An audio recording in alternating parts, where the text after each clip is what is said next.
Howdy, folks. This is Miss Sinclair for Miss Sinclair's History. Today, we are continuing on with APUS History. We are on topic 3.10, Shaping of a New Republic. If you are listening to this as a podcast, please know that you can also watch it on my YouTube channel. The video is not terribly exciting. It is simply the PowerPoint slides that I would use in class. This is the same lecture that my students get.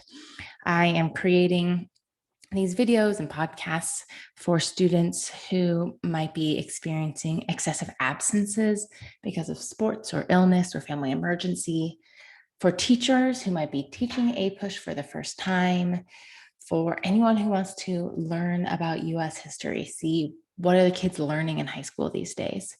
So I'm glad you're here. Hopefully this can be helpful to you. So let's think back to the constitutional debate. Who were the Federalists and what were the concerns of the Anti-Federalists? This is going to play a big role in the formation of our subsequent political parties, but also why we create the Bill of Rights. So what were the concerns of the Anti-Federalists? A too powerful federal government, a government that grows at the expense of state power, the growth of an executive who would have more power, federal interference in local matters. And all those things do come to pass. We just don't view them as a problem. So we're talking about topic 3.10, Shaping a New Republic. I want you to be able to explain how and why political ideas, institutions, and party systems developed and changed in the new republic. Please explain how and why competition intensified conflicts among peoples and nations between 1754 and 1800. Okay, let's talk about George Washington. We have a constitution, gets ratified. That means we need a president. Well, there's no one else that we could really pick. George Washington is unanimously elected in 1789. John Adams serves as his vice president. Thomas Jefferson comes back from France to serve as the Secretary of State. Now, the Secretary of State is in charge of international relations. Alexander Hamilton serves as Secretary of the Treasury. And Washington he's such an interesting guy, such an interesting character, in part because he is aware of his weaknesses.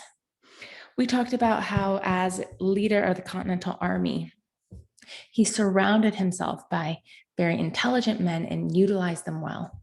He's going to do the same thing with his cabinet. The cabinet is the president's sort of closest advisors.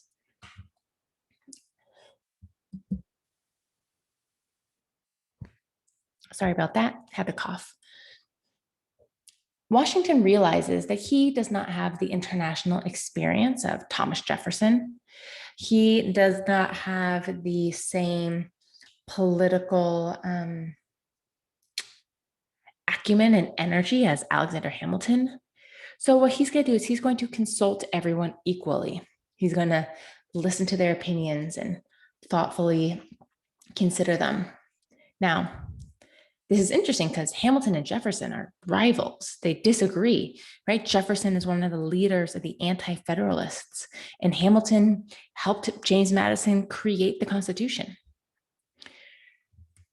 Thomas Jefferson and Alexander Hamilton are going to come up again and again throughout today's lecture. But again, it's hard to overemphasize the uniqueness of George Washington's role, right? There's a lot of questions we have here. How is the Constitution going to work? Who decides, between members of Congress when they're disagreeing? Where does power reside? Washington is going to be our most cautious and respectful of the separation of powers. right? He believes that the only time a president should veto a bill that arrives on his desk is if the law is unconstitutional. It is his opinion that if both the House and the Senate pass a law, it is the duty of the president to sign that law or sign that bill into law. And instead, he focuses primarily on organizing the executive branch. So, what are the first things that George Washington does? Well, he supports James Madison, who he knows well, right? Washington, Madison, Jefferson, these are all Virginia plantation owners. Their land is not far from one another. They've grown up together, although Washington's significantly older at this point. The Bill of Rights is ratified 2/3 of the House and Senate, then 3/4 of the state. And very quickly, we have the Bill of Rights added to the Constitution, restricting federal power. Remember, this was the compromise for the Anti-Federalists. Then he signs over the Judiciary Act of 1789, which establishes the Supreme Court, our 6 justices at this time. John Jay serves as the Supreme Court Chief Justice, and he establishes 13 district courts. Then you have Alexander Hamilton. Hamilton's looking at the economy. And remember, the economy at this time is a mess with the Revolutionary War, with the Articles. We are in a depression. Great Britain is dumping cheap goods into our market. Our manufacturing cannot compete. We are debt and cash poor. So Hamilton's plan is pretty straightforward. Funding, assumption, national bank, right? Just like memorize those 3 terms, funding, assumption, national bank. That's Hamilton's plan. He writes this document called the Report on Public Credit. It's very long. Alexander Hamilton's a fascinating guy. He was very smart and very wordy. He talks about the need for a debt, right? National debt, you now may hear about a lot in the news, and people are like, our debt is too high, blah, blah, blah. But if you don't have debt, it actually can pose a problem for you financially. Let me explain it this way. When you turn 18, you might consider getting your first credit card. Credit cards can be dangerous if they are misused, if you spend too much and then you don't pay off your balance each month. However, by paying off your balance each month, right? Let's say you only use the credit card to buy gas. Then you just pay it off at the end of the month. You are building credit. You are showing the banks and financial institutions in the United States that you are responsible, that you pay back your debts, that they can safely loan you money, right? If you never take out any debt, if you don't take out student loans or a car loan or a credit card, financial institutions might look at you and be like, wow, you're so responsible. But they're also looking at you being like, we don't know if when push comes to shove, you are actually able to pay back debt. Sure, you've been able to manage money well up to this point, but what happens when you have a loan? So the United States needs debt. And so what he wants to do to fund the national debt, he wants to assume state war debts. Massachusetts took out a loan to fund their militia. Virginia did, blah, blah, blah. So one of the things taking the state debt does is means that the federal government is helping out the states. Look, Massachusetts, we're doing you a favor. You don't have to worry about paying back this debt. We will instead. Think about it this way. Let's say you take out a student loan to go to college. And then after several years of struggling to pay it off, suddenly your parents step in and say, hey, don't worry about it. We're going to take on this debt and we will pay it off. Oh, what a huge relief that would be, right? What a huge relief. So that's what they're doing. They're saying, hey, states, we'll take on the debt. It also means the federal government has more control over the economy. he begins to sell US bonds, which are essentially investments in the government. And for immediate cash, he wants to establish a tariff to protect our new industries. So how do we manage the economy? How do we manage this debt? How do we manage the tariff? Who produces money? Blah, blah, blah. Well, we need a bank. We need to create a national bank. We need a place to store the government's money. We need an institution to regulate our currency, to issue bonds, to sell stock. And frankly, he roots the creation of the bank in the necessary and proper clause, right? Hamilton is going to believe in a loose construction understanding of the Constitution, which says that the federal government is able to do anything that is, the federal government is allowed to do anything it wants, except for the things in the Constitution that aren't allowed, right? So it's like saying, here are the rules at school. You can do anything you want, except for the things that the rules say you can't do. You can't fight, you can't smoke, whatever, but everything else, you're good to go. Thomas Jefferson and James Madison and Hamilton are no longer allies, are very much in opposition to this. The bank is unconstitutional. They believe it only benefits the rich, it hurts farmers. The assumption is unfair. If Massachusetts or New York took out a loan and the federal government assumes it, that means states like Virginia and South Carolina will have to contribute to paying it off. Well, that's not fair. The tariff is unfair. Well, remember, southern states import a lot more than northern states. And so they would be feeling the pinch of a tariff more. So what if Hamilton believes in a loose construction understanding of the Constitution? Madison and Jefferson have a strict construction.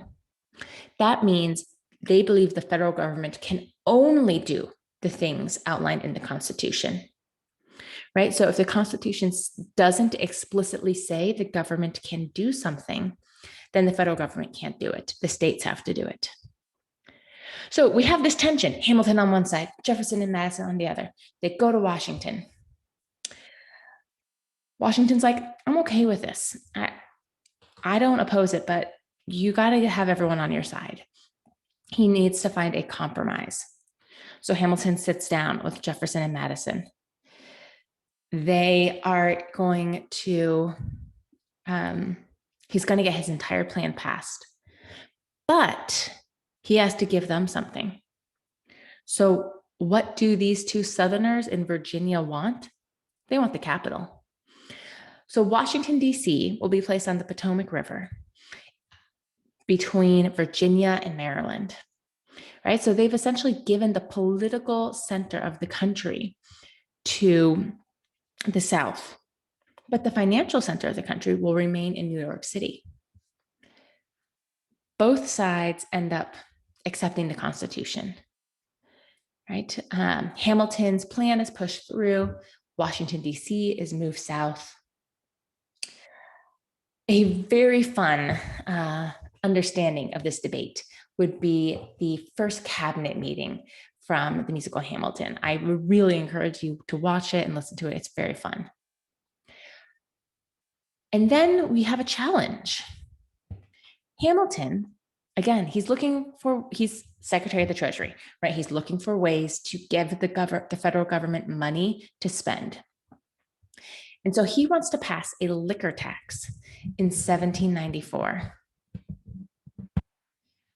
Pennsylvania farmers who grow the wheat that is made into whiskey, right? Pennsylvania farmers view this as excessive. It doesn't help that the tax collectors are incredibly strict in Western Pennsylvania. Like, no one is getting a break on this. The whiskey tax is highest enforced there. And so we see that it would wipe out the profits of the farmers, right? They would not be able to turn a profit. They would not be able to buy food, buy investments, they need a new tractor, whatever. Obviously, they don't have tractors yet, but you get my point. So what do these farmers do? Well, they rise up. They go to the tax collectors' homes and burn them down. They tar and feather the agents. Ooh, this is not great. This is not like we are protesting in front of your home, which can be questionable as well. They're burning their homes down, right? Their children live there. They are assaulting these tax revenue. What does George Washington do? Well, he does not stand for it. Thank you very much. He is the commander and chief of the US military. So he gathers up his soldiers, 13,000 militia, march to Pittsburgh. He is the only president in US history to lead troops in the battle. There's no battle, right? As they approach Western Pennsylvania, all the opposition dies. 150 men are arrested, 2 are sentenced to death, but are pardoned. But it points to sort of the tensions between the rich coastal elites and the poor farmers, just like Shays' Rebellion, just like Bacon's Rebellion. So if you're trying to track, okay, continuities and changes over time, here's a great example of continuity. All right, so Washington gets reelected, no problem. Meanwhile, in France, they have a revolution and things go badly. We'll just say that. It's chaos. It's a mess. And suddenly France is at war with Great Britain again. France is at war with everyone.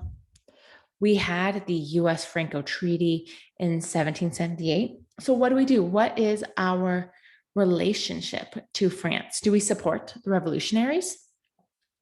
Once again, we have Jefferson on one side, Hamilton on the other. Jefferson, we need to support France. They were our allies in the revolution. We have to stand by these men who are trying to create a republic, just like we did. Hamilton, meanwhile, is like, remaining neutral or even allying with Britain would be better in the long run. France is an anarchy. Enter one Edmond Genet. Genet is a French diplomat who came to the US to seek support. He isn't getting a very warm welcome. So one of the things he does is he begins commissioning American ships to attack British ships under the French flag. This pisses off Washington, right? Because he's essentially getting the United States involved in the war on the side of France without consulting the Washington administration. So Washington kicks Genet out of the United States, and he decides, you know what, we're going to remain neutral. He rejects the treaty with France, and in response, Thomas Jefferson resigns and begins to prepare to run for president. So if you want a video to sort of illustrate this debate, again, from the musical Hamilton, the second cabinet meeting, it's very fun. Okay. Meanwhile, we have more problems, international problems. One is the impressment of US ships. So Great Britain captures 500 American ships. They steal all of our stuff. They force our sailors into the Navy, right? This is called impressment. It's theft. It's slavery, right? Like they're stealing our men, forcing them to join the British Navy, shipping them all over the world. They're stealing our stuff. Then in 1795, we have the Battle of Fallen Timbers, led by Mad Anthony Wayne. It's known as the last battle of the Revolution. It's a battle between indigenous peoples in the Northwest Territory. We have the Indians in the Northwest Territory did not agree to hand over their land. You still have British soldiers in forts along the Mississippi. So Little Turtle and the Miami tribe successfully battle against the US military. They are good at preventing our advances. But with the Battle of Fallen Timbers, Wayne is going to demolish the Indians, right? Their British allies will retreat into their forts and shut the doors, abandoning the Native Americans. So the result is the Treaty of Greenville, which creates a definite boundary between Americans and Indian land. And it is basically ignored by US settlers. The United States, though, will blame Great Britain. And the result is basically the expulsion of Native Americans out of the Northwest Territory. Okay, then we have the Jay Treaty, 1795. John Jay goes to England to get the attacks on American ships to end. England wants a treaty, is worried about a Franco-American alliance. They don't want us to go broke. So what does the Jay Treaty entail? Well, the British will leave their Western forts. They will compensate the American ship owners who lost their ships, their goods, their men, and they will open up Asian colonies to American trade. This is a great deal. Like this is a great deal. America's like, great, you just do these things and we'll remain neutral.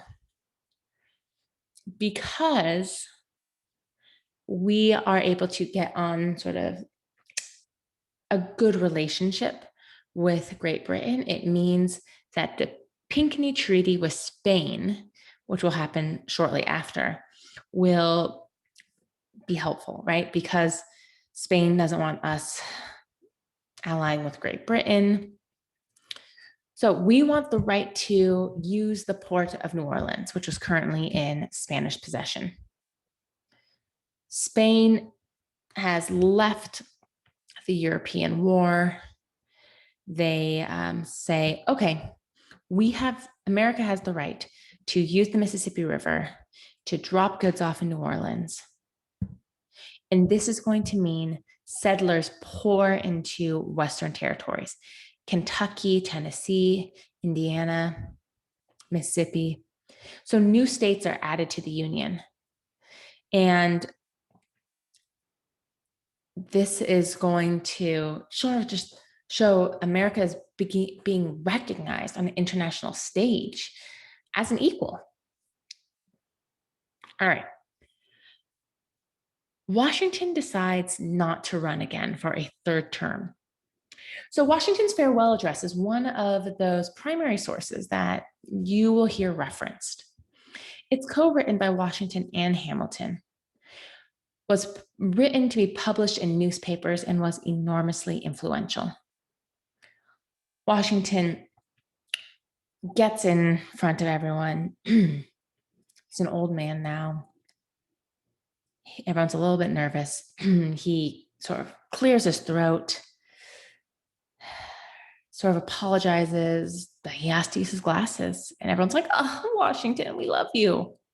And in his farewell address, he warns Americans not to get involved in European affairs.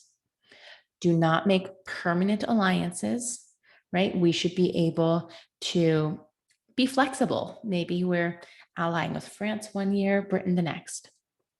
Do not form political parties. Do not fall into sectionalism. It's a mess, right? He's saying all these things, but it's kind of too late. Political parties are already forming.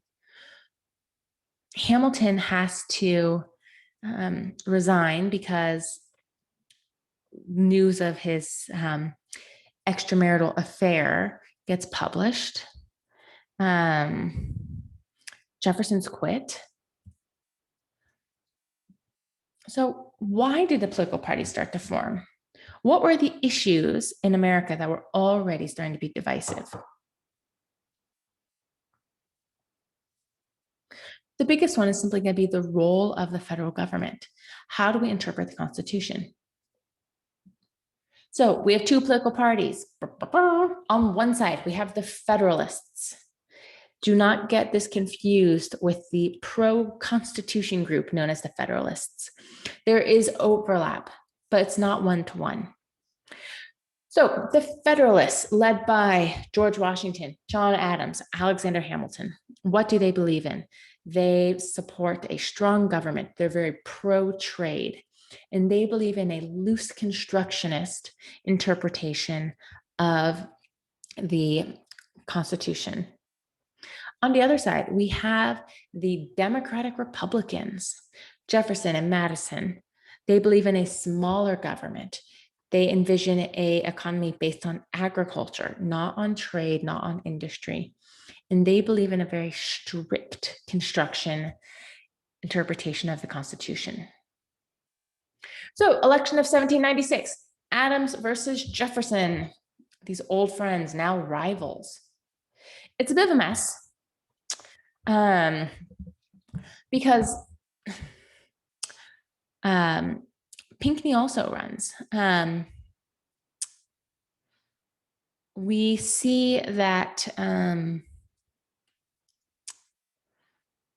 Hamilton is playing politics. Hamilton and John Adams don't get along very well, although they're in the same political party. So he wants Pinckney to run as a possible vice president because he wants to be able to manipulate Pinckney. But what instead this does is splits the vote, right?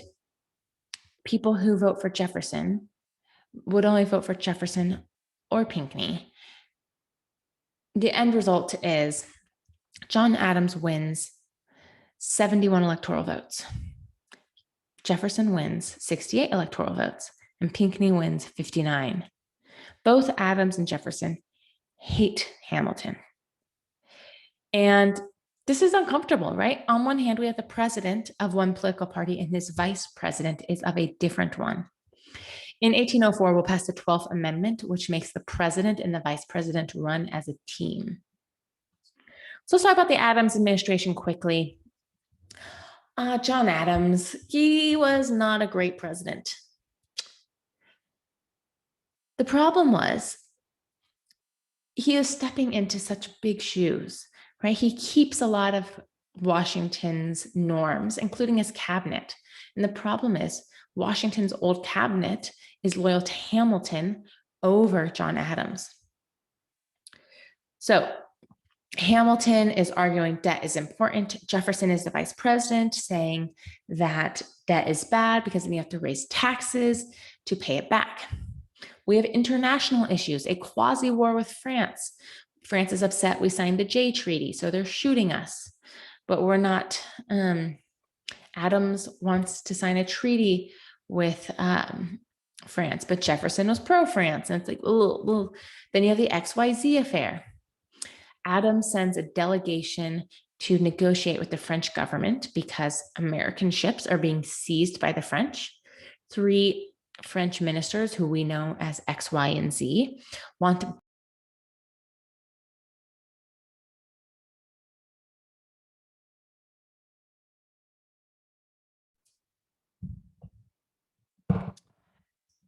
Howdy, folks. I don't know how that's going to play exactly, how it's going to sound, but my audio recording just completely shut down.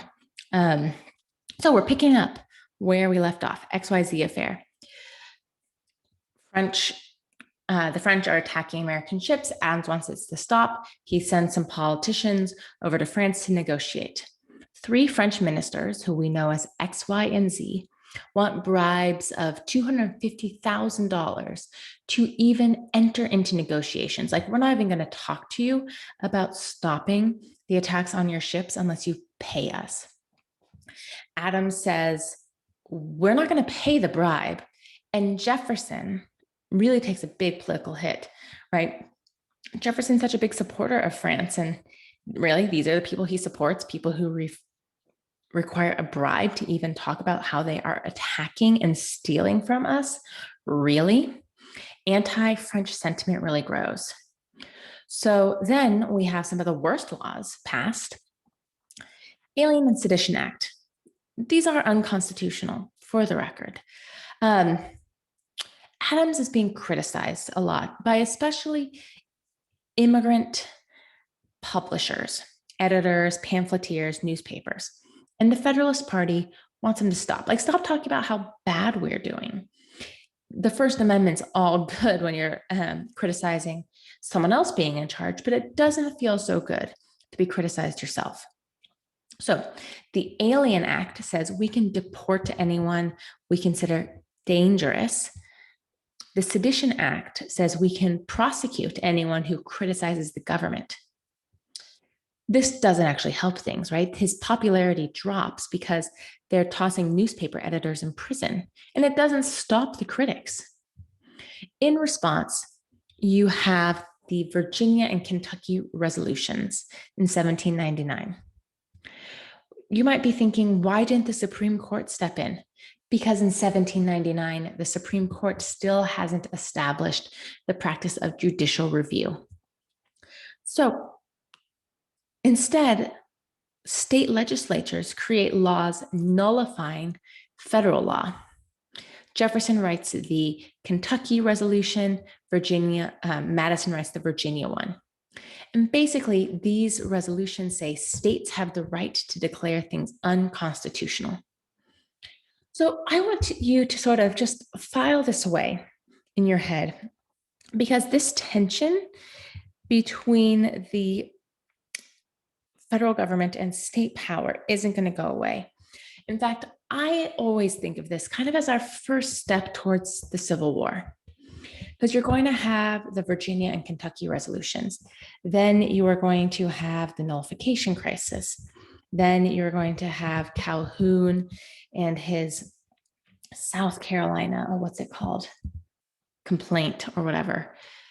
Then you're going to have secession. So I think this is our first step towards that.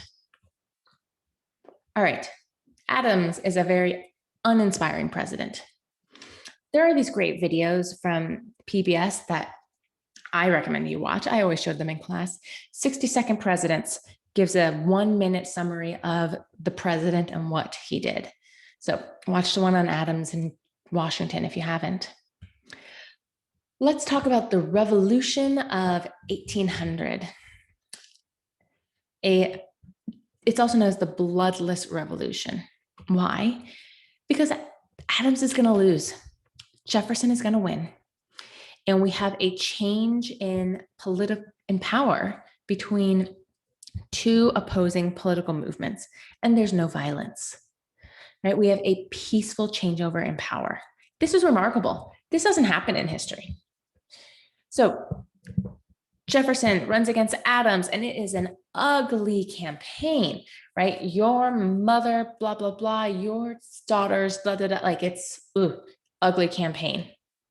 Federalists are no longer popular, right? The Alien and Sedition Acts, the new taxes. And then you have Hamilton.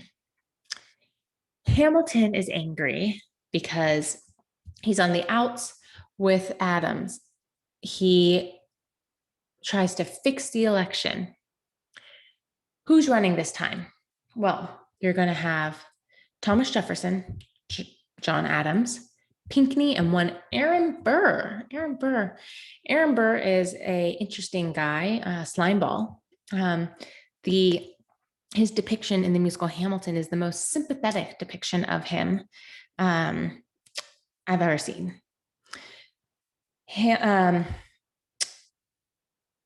So in our first round of the election, Jefferson gets 73 votes. Adams gets 65. Pinckney gets 57. Burr gets 73. No one has the majority. So it goes to the House. In that case, if no one has the majority, it goes to the House of Representatives for a special election. Federalists still control the House, and Hamilton is still the most influential Federalist. So the question is, what does Hamilton want? Well, Pinckney drops out. So now it's really just between Jefferson, Adams, and Burr. Hamilton's response: Jefferson is an honorable man, right? I might disagree with Jefferson on every little thing. But Jefferson says what he believes and he stands by it. Aaron Burr is a sleazebag. Burr is dangerous. He is only in it for himself. He'll say whatever it takes to get elected. He is only seeking to serve himself, not his country. So, the Federalists, you don't have a good choice. It's down to basically either Burr or Adams, or Burr or Jefferson. Who do you pick? You pick Jefferson. Burr was never even in it, right? Hamilton was from New York. Burr was from New York. Hamilton is not about to give the most powerful position in the country to his neighbor. And Burr kills him 4 years later in a duel. We'll talk about that. So what's the Federalist legacy? Well, the Federalists will never win another election. But once again, they preserved the democracy, right? We have a democratic republic, our Constitution. It kept going for 10 years. We did it. We created a strong economic system. We avoided war. The actions of Hamilton and Adams and Washington is going to make the Louisiana Purchase possible. Because we did not go to war, we made money off the fact that Europe was. So, how and why did political ideas, institutions, and party systems develop and change in the new republic? And then explain how and why competition intensified conflicts among peoples and nations between 1754 and 1800. Thanks for listening. Have a great day.